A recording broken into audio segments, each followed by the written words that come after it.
Racism in everyday life. You're watching a 5 News Tonight special. It's 6 months since the police killing of George Floyd led to widespread protests and calls for change. But has anything happened? In an exclusive survey, we found evidence of everyday racism in the UK that you may find shocking, or perhaps it's your reality. Medical treatment that depends on the colour of your skin. This man responded and said, "You have a negroid pelvis." People being shut out from access to finance. Whether it's credit cards, loans, dealing with the bank, you're not going to bother. If you've already got a perception, it's just like the perception that's had of me. And the racist insults that won't go away. I've experienced racism while walking down the street. In the middle of the day, somebody drove past in their car and shouted at me the N-word.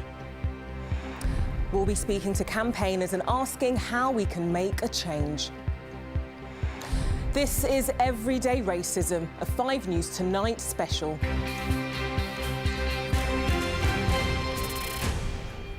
Welcome to the programme. I'm Claudia Liza Armand. Tonight, we are devoting the show to the issue of everyday racism. It's now 6 months since George Floyd was killed in police custody.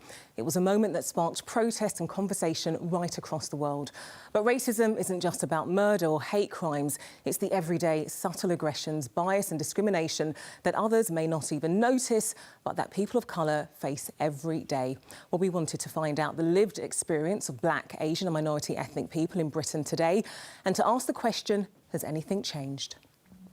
The death of George Floyd was the catalyst for worldwide indignation. And now is the time! I ain't waiting! But 6 months on, 50% of people from Black, Asian and minority ethnic groups don't believe attitudes have changed since the Black Lives Matter protests. An exclusive survey by 5 News of 500 people from Black, Asian and minority ethnic backgrounds also told us that almost all of them have experienced racism. Almost a quarter have suffered a racially motivated attack. More than 2/3 have been verbally abused in public. I've experienced racism while walking down the street. In the middle of the day, somebody drove past in their car and shouted at me the N-word. Over 1/3 have been discriminated against by the police. And in the workplace, 87% of people have faced one or more forms of racist behaviour. I've been told that my hair is unacceptable, dirty, not work appropriate. They also told us about microaggressions. Get these microaggressions nearly every single day. Everywhere I go, people don't want to sit next to you on the public transport. Women hold on to their handbags tighter. And I'm a professional man. Almost half say people automatically assume they are a threat to those around them. 77% told us people often make assumptions about their heritage, and 61% have been mistaken for another Black or Asian person. There are instances in workplaces where managers had to refer to me as other Black colleagues by their name on numerous occasions. Despite informing them of my name, I've had to tell them that I'm not the other Black person. Well, we've been working in conjunction with the organisation Race on the Agenda, or ROTA, and their Chief Executive, Maurice McLeod, joins me now. Maurice, really good to have you with us. Very interesting results from our findings. And you guys, you are one of Britain's leading think tanks when dealing with racism. What was your reaction to what people told 5 News in this survey? Sadly, it wasn't surprising. I mean, I expected, you know, that most people of colour would have experienced some racism. But the fact it was, you know, in some of the surveys, they were almost unanimous. Almost every single person said that they had experienced something or that they felt things had got worse. Some of those findings were really, you know, they're quite humbling. You know, in 2020, that's still the situation. What did you see happen then 6 months ago, and the demonstrations and protests that followed following the death of George Floyd? You really saw a change in the way not just people of colour, indeed white people, wanted to approach and tackle racism. What did you see that was different to what you've seen before? Yeah, I like everyone that's working in this sort of space, sadly we've seen lots of horrible things like George Floyd's murder before. We've seen those sorts of things before, and there's upset and then it goes away. With this time round, the shift seemed quite genuine. I think quite a lot of organisations and people who don't normally engage in this conversation at all seem to be asking genuine questions. It felt like there was a real bit of momentum behind the calls for change. I just hope that doesn't fade away. Yeah, I was going to ask, where are we today? Are you seeing that fading? It's still there. I think when it comes to the public, I mean, the demonstrations have died down a little bit. So on a public level, maybe people are interested in other things, but on a sort of policy-making level, which is where we Rota, function, there's still a lot of interest in really examining, the institutional stuff that we know is there. OK, Marisa, you're going to stay with us throughout the programme. Actually, we're going to come back to you a little bit later. But first, our survey found many people face racism whilst at their most vulnerable as patients being treated by the NHS. Warren Nesselford reports on racism in healthcare.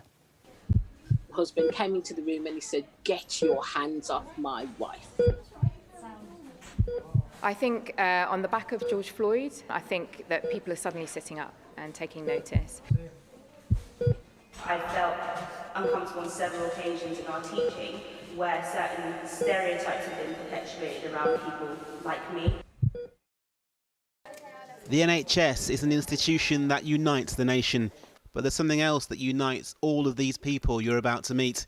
It's what they say are their experiences of racism within the NHS. An exclusive survey conducted by 5 News has found more than a quarter of people from black, Asian and minority ethnic backgrounds say they face discrimination in the NHS during their lifetimes. I was shocked.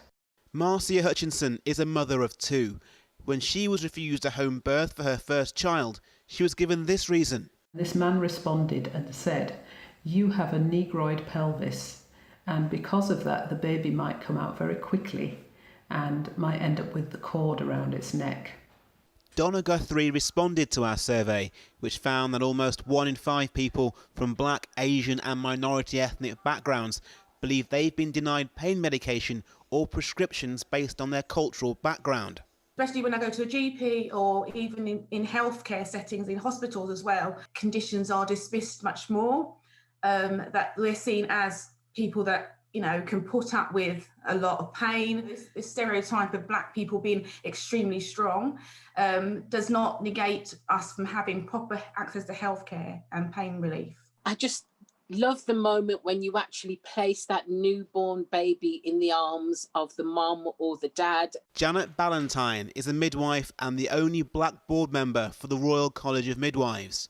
Her experiences of racism have scarred her years of service. When I actually got the lady's note, it was clearly documented that she didn't want to be seen by anybody who wasn't white. Not a doctor, not a midwife, no one at all. And I had to consider to myself, why would one of my colleagues in this profession write that in her notes?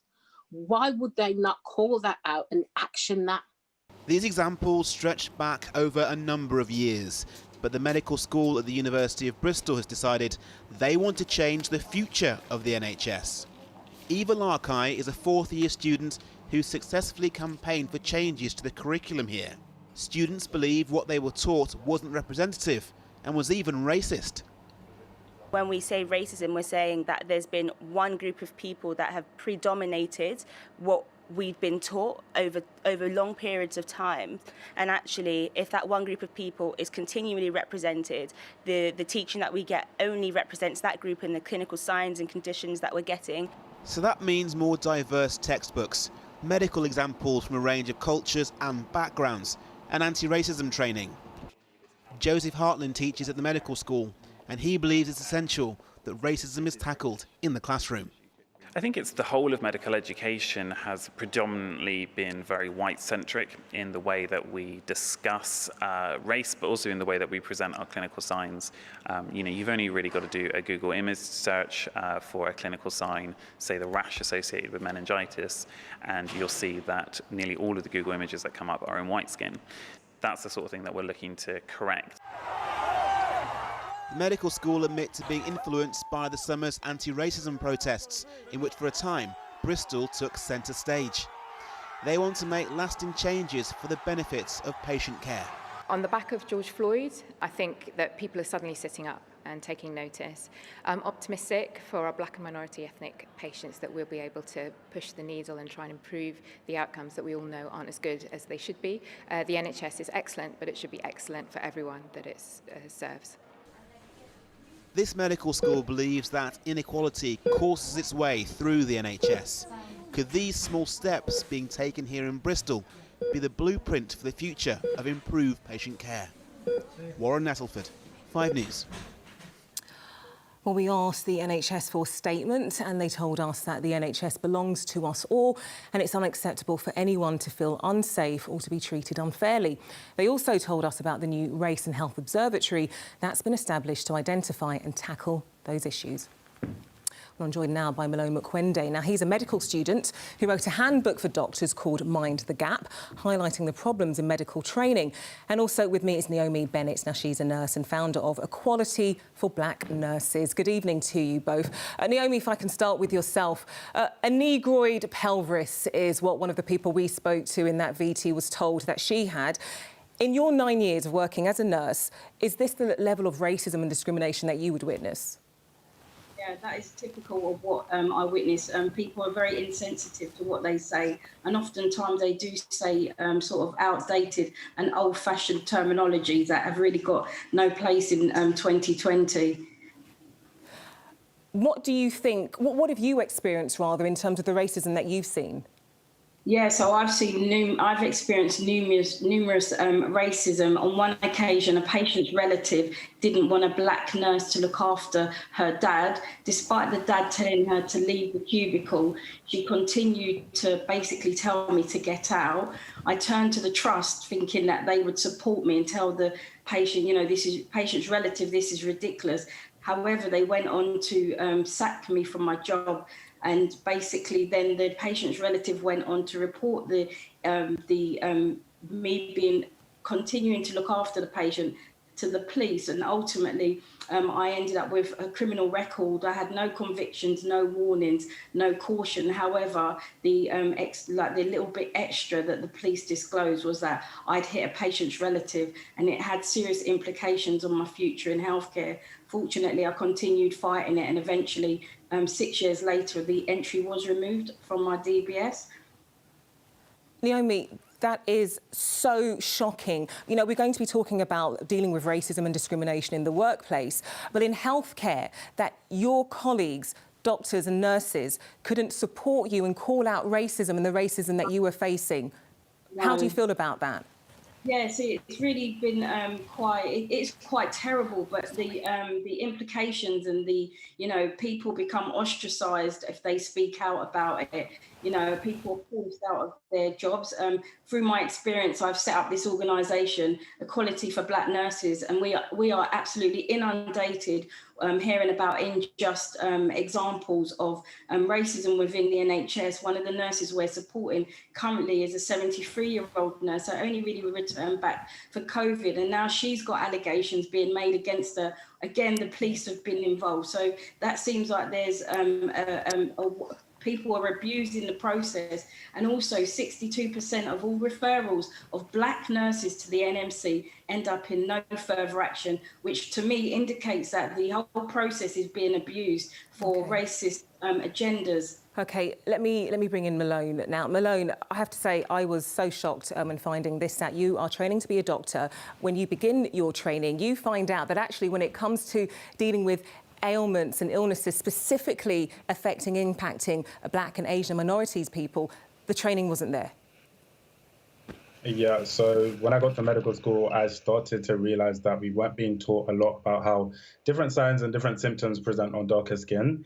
And this was very concerning because I would often think to myself, like, I wouldn't know how to identify something that I'm learning if it appeared on my skin. And I knew that this was a gap in the medical curriculum at the moment, which seriously needed to be addressed. OK, Malone and Naomi, we are going to speak to you a little bit later. You're also staying with us, but a lot more to talk to you both about. Thank you for now. Well, the feeling of discrimination can be difficult to pinpoint, but when it comes from the institutions of power, it can lead to real-world disadvantages. We wanted to look at how racism can affect access to finance and found that for many, the colour of your skin can have a direct impact on the money in your pocket, as Jay Akbar reports.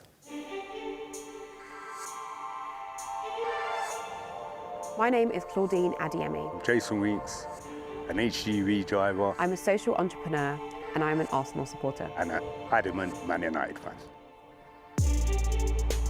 Okay. Claudine and Jason don't have much in common, but they share a familiar struggle. Whether we're talking about business or beyond, there's always been those inequalities. Well, whether it's credit cards, loans, dealing with the bank, you're not going to bother. If you've already got a perception, it's just like the perception that's had of me. That is the reality that I've lived for my entire life. Financial discrimination is invisible. Victims tend not to speak up because it's difficult to prove, but it's becoming increasingly difficult to ignore. 15% of the people we surveyed say they've been denied access to financial services because of their ethnicity. 10% say it was for a credit agreement, another 8% for a business loan, and around 7% for a mortgage. You need to apply for a credit card or a mortgage or a loan now. How do you feel about it? I probably wouldn't do it.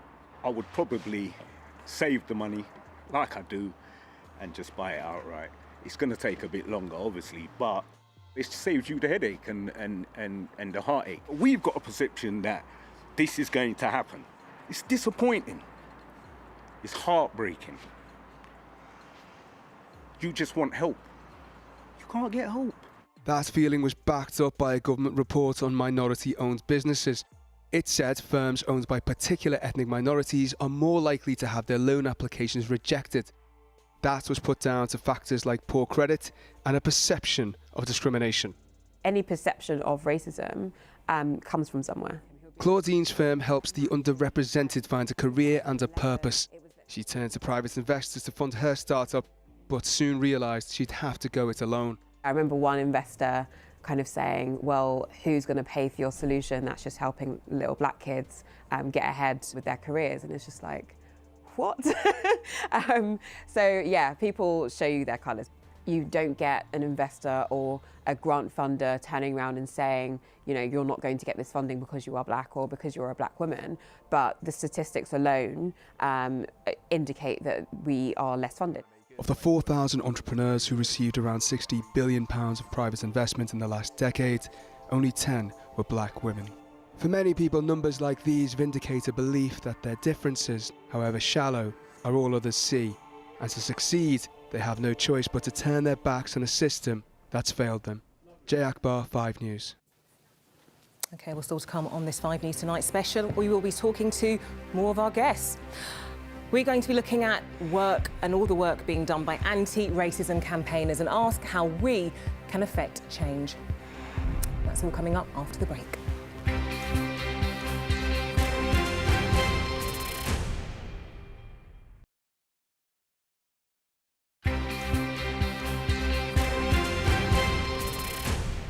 Welcome back to Everyday Racism, a 5 News Tonight special.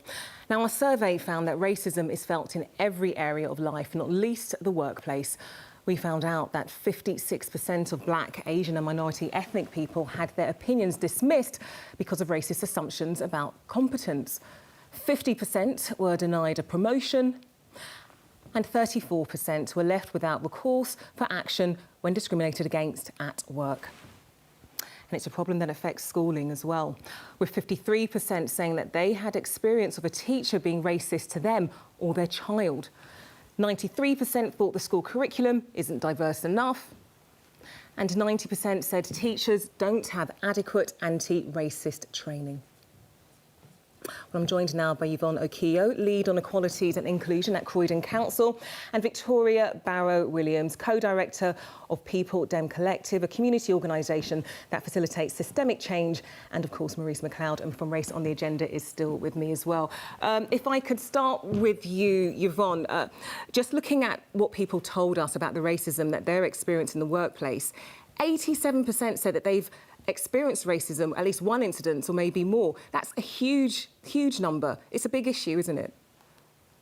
It really is. I'm not surprised by those statistics, if I'm honest. I think workplaces are just not, it's like we're walking in a time warp. We're just not acknowledging that this is a real issue for various reasons. And it's a real shame that the numbers are so high in this, in this day and age. It really shouldn't be happening. I think the main reason for that is because of incidents are more, I'd say, low key. So whereas you have more overt or covert racism, it tends to be more covert racism. So it's not that obvious. So unfortunately, it's not that much of an issue. It's kind of swept under the carpet, so to speak, and as such, it's not addressed as it should be. Yeah, Victoria, when it comes to tackling racism, many say it starts with education. What needs to be done in the classroom by teachers in terms of educating people about this issue? Well, I think it's really important that we, first of all, use it as an opportunity to acknowledge, that lost, deleted history. So I think it's really important that we're, giving young people an opportunity to discover that rich Black British history that we have. And I also think it's really vital in part of the sort of the healing as well, for us to recognise what has happened.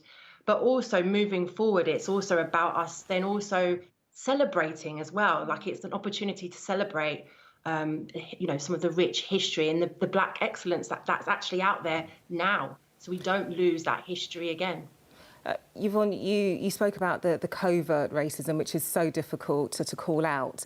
How do you begin tackling that? I think it's difficult because it's quite difficult to prove if it's covert racism. So we tend to have formal and informal processes and structures, and unfortunately a lot of the covert is hidden in those informal processes that really shouldn't be taking place.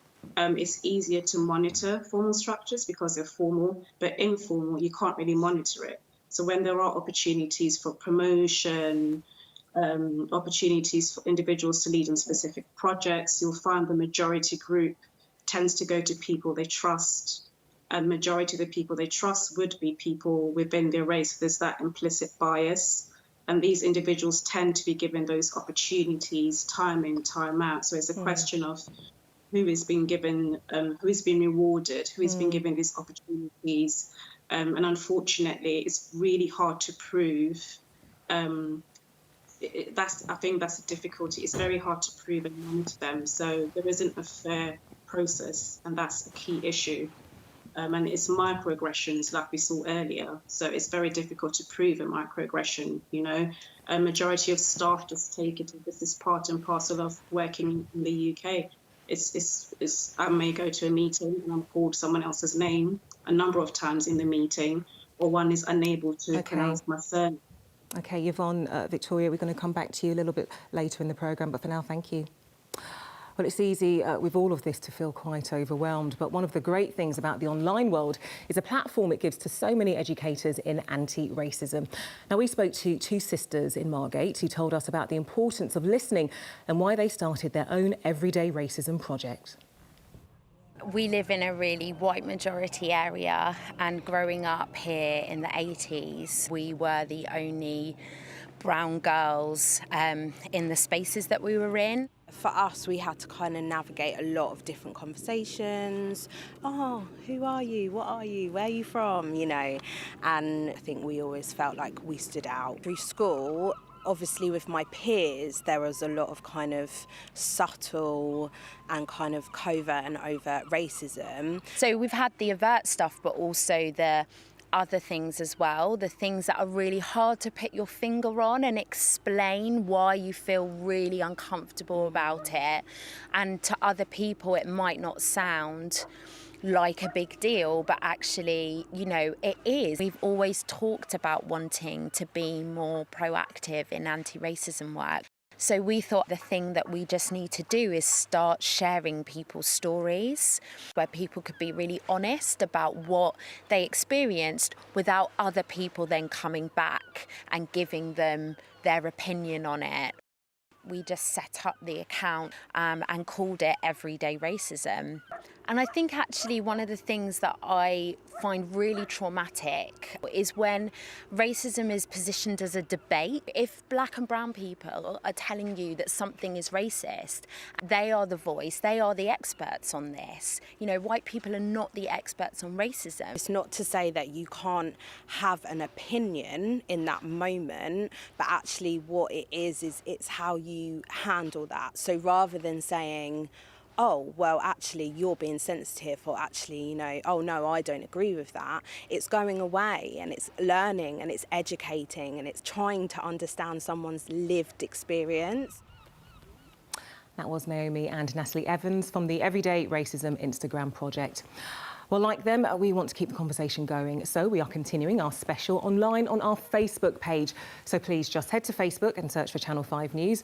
But I just wanted to quickly ask all of our guests before we go, Maurice, I'll start with you. What is the most important thing when it comes to tackling racism, everyday racism in particular? Everyday racism, so that's the stuff that individuals do. It's just being dropping the defences rather than trying to say I'm not that thing. Work out how you are and how you can fix it. Victoria, what do you think? I think it's always going to go back to education. It's always about making sure that people understand and pulling them up on it, but educating people on it that it's not okay. Yvonne? I'd say acknowledge it. Acknowledge it's an issue in your organisation and take actions to resolve it, to address those issues. Malone, what do you think needs to be done in tackling everyday racism? We need to start acknowledging that this is a problem which exists in all forms of society, even in the NHS, and we need to start taking actions which have sustainable changes for the future. What about you, Naomi? When it comes to tackling everyday racism, what are the essential areas you think should be focused on? Well, I think we first have to acknowledge that racism is a disease, and sometimes people may harbour parts of that they're not aware of. So I think it's about listening, being open and transparent, and actually looking at yourself. If a black person actually feels it, expresses that, I think it's important to acknowledge that it could be a possibility. Well, thank you so much for your brief answers. Of course, dealing with racism and everyday racism is very, very complex.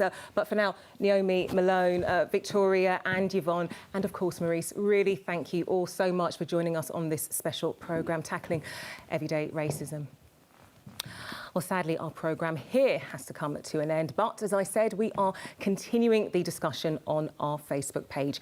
You can just head to Facebook, search for Channel 5 News, and we will be there. Plenty more to say with all of our guests here right there on Facebook. But that is it for now. Claire Nazir has Weather Next. Thank you for everyone here for joining us tonight, and to you at home. Hopefully, we'll see you again online. Things are going to get real. But for now, have yourself a good night. Bye-bye.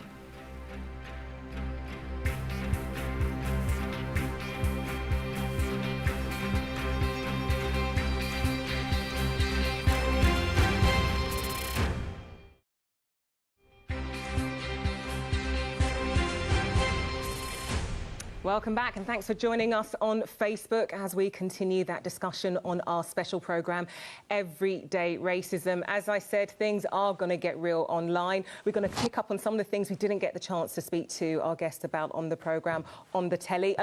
Let me start with Naomi, largely because we didn't get the chance to touch on the racism that you experienced when you were on the front line tackling COVID, one of the biggest issues we faced in 100 years. And while doing that, doing your job, you also faced racism there. What happened exactly? Yeah, so I found obviously there was issues around PPE. Oftentimes we was denied that. I found also on some occasions, I actually worked in different ITUs and HDUs across the UK, and there seemed to be a very common theme where the majority of the nurses in the front line actually with direct facing COVID patients, we did happen to be majority Black or Asian and minority ethnic nurses. And also, I think what happened, we was always sort of allocated those high risk areas. And I guess just due to the nature of the job, it was very difficult to say no.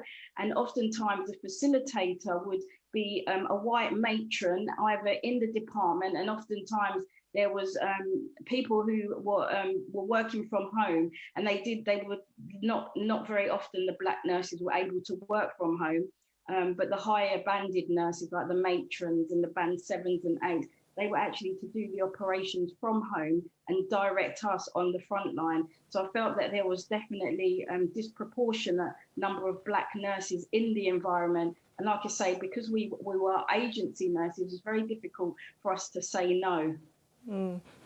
Malone, let me go back to your creation of this guide, this tool for doctors to better understand how to treat people of colour. When you started speaking to your colleagues about it, what was their reaction? Did they accept that this could be a problem? So a lot of the time when I would ask people, like, is this a good idea to undertake? People would tell me that it's not a good idea, that people already know how signs and symptoms present on darker skin. But if you'd ask a simple question, like, how does this present on darker skin, or how would you look for this, they couldn't give you the answer. So it was almost clear as day that they didn't really know, but people didn't want to see me address the issue firsthand.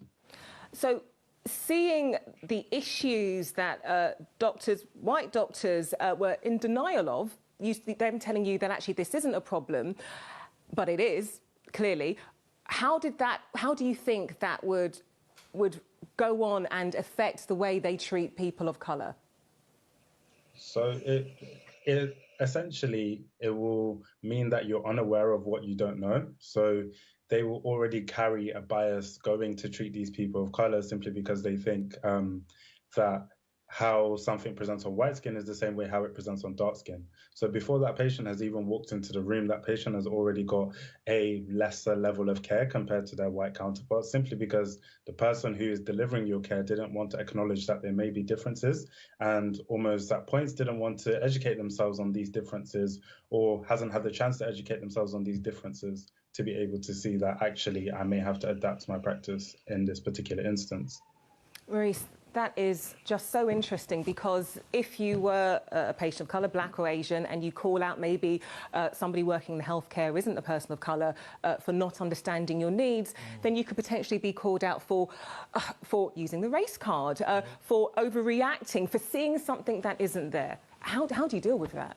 Sadly, the gaslighting, as we call it. Gaslighting, here we go. Yes, let's say it as it is. Exactly. If you say this happened to me, and someone say no, it's this, that, that sadly is something that any person of colour is really used to.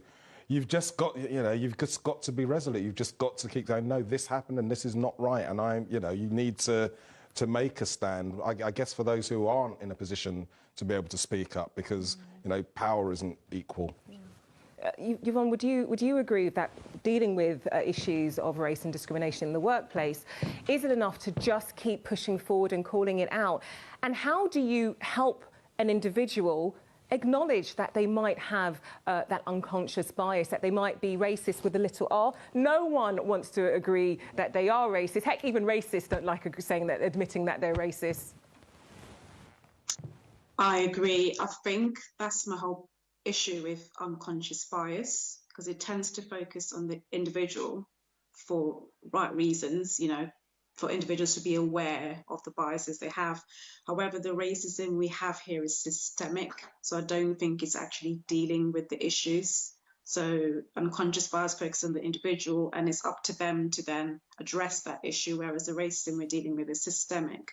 So in issues where we're gaslighted at work, for example, would be a reason why a lot of individuals would not say that they've had a racist incident or that they faced racism at work, because they don't want to be seen as that individual that's, playing the race card, for want of a better word. So they'll just, keep it to themselves. That's another reason a lot of us don't, share those experiences, fear of reprisals, being seen as that person with a chip on the shoulder, all the stereotypes that we have, which is why a lot of us just don't report these issues at work. There are instances where, of course, they're not dealt with appropriately, which is a story for another day.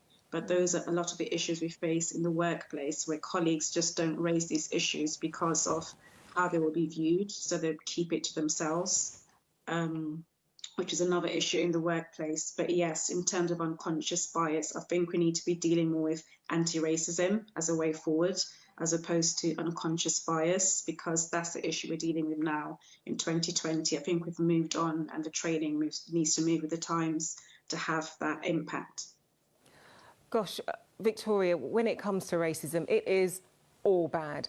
But the idea that children at school can be facing racism, sometimes from teachers. This is what some of the things people told 5 News in this survey, from teachers not understanding racism, not knowing how to tackle it.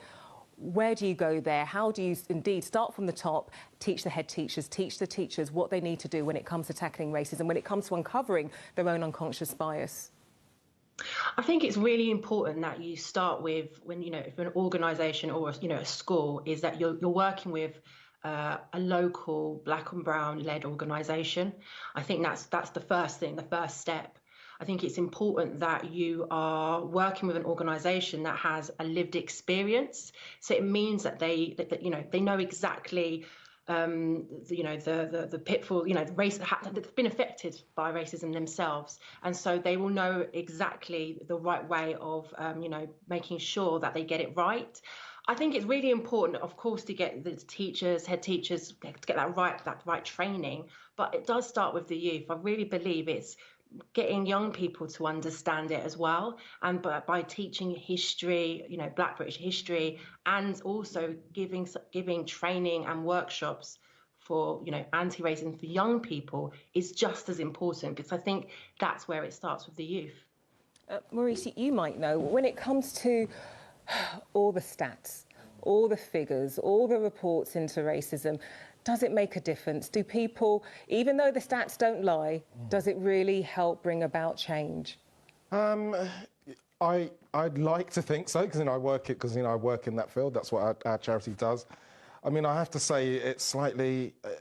I'm not surprised that people are cynical when we see report after report come out with recommendation after recommendation. There's been 23 reports, that have had all sorts of recommendations. And another one introduced by Boris Johnson over the summer. And they're all ignored. So I'm not surprised that people go, OK, we know it's there. So saying it over and over and over again and proving it in doctors and proving it feels a bit useless. But if you don't do that, if you don't even get to the bit where you've proved it, then we're back to the gaslighting. We're back to breaking to individuals and going, oh, don't worry, it's just that person there had a problem, or it's just that bad apple. As has been said, it's about the systemic stuff. It's about really being honest and getting to the systemic stuff. Naomi, what do you think needs to change within healthcare to change and bring an end to all the racism and discrimination that people are facing right now? I think at the moment there's definitely a problem, because due to the hierarchy of the organisation, you can just walk into a hospital and look at, they have a board with all the top managers, all the lower managers. But, for Black people, we're very much denied opportunities. Band 6 nurses, like first-class nurses, we're doing all the training, we're applying for new opportunities for promotion. However, the people that have got the power to give us those jobs, they don't look like us, and it feels like as a nurse, we're denied those opportunities. So I think it's really about not just using Black people to just have somebody to fulfill like a tick box exercise, but to actually enable us to have the same opportunities and to work our way up to matron, to head of nursing. It just seems like there's so many barriers, and the great nurses that attempt to get higher up, they get all sorts of obstacles. With Equality for Black Nurses, we're actually supporting nurses now who have just been on the cusp of going into a matron role, and then all of a sudden that nurse is then identified as trouble, and she's unfortunately been sacked. So I think the hospitals need to be more accountable. There needs to be more accountability in terms of nurses having access to promotion. And also, which I think is really, really important, is this current pandemic. We're still kind of faced with this COVID issue, a lot of our nurses that are coming to us for help, they've gone through very difficult times during the pandemic, and now they're actually being bullied and harassed to come back to work with no adequate risk assessment. You know, nobody's taking into account these nurses. Let me see what Malone has to say about this. Malone, also working in healthcare, you're training to be a doctor. You've only been in working in healthcare, training in healthcare for a few years, and you've already seen elements of discrimination and bias. Do you think the answer is in leadership, in more ethnic minorities in senior roles? Yeah, so that definitely will help to start to shift this culture, which has almost been created within the NHS. I see a culture as almost a set of normalizations which have been created over many years and nobody really questions them. And at the moment, with the way healthcare is, there's almost been this culture that's been created to almost exclude the black body unless it's for experimentation purposes, where, of course, we've seen with things like Tuskegee experiment that this always is not in the best interest of the black body. So I think if we start to have more people going into these leadership roles, they can be someone around the table who can advocate for that voice to say, actually, we need to start including these things here and there. And when we start to see things like that, I believe that things such as the medical school curriculum will change. Books such as Mind the Gap and websites such as Black and Brown Skin will be at the forefront of many things in healthcare.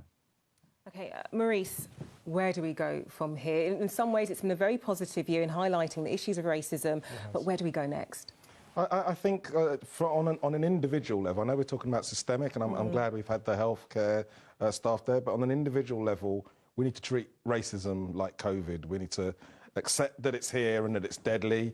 We need to assume that we have it. That's we assume that you have it, and you need to change your life to get rid of it. These are the things that I'd say to white allies when they say, what can we do to help? On an individual level, that's what everyone should do. Okay, Maurice, Malone, Naomi, Yvonne and Victoria, thank you all.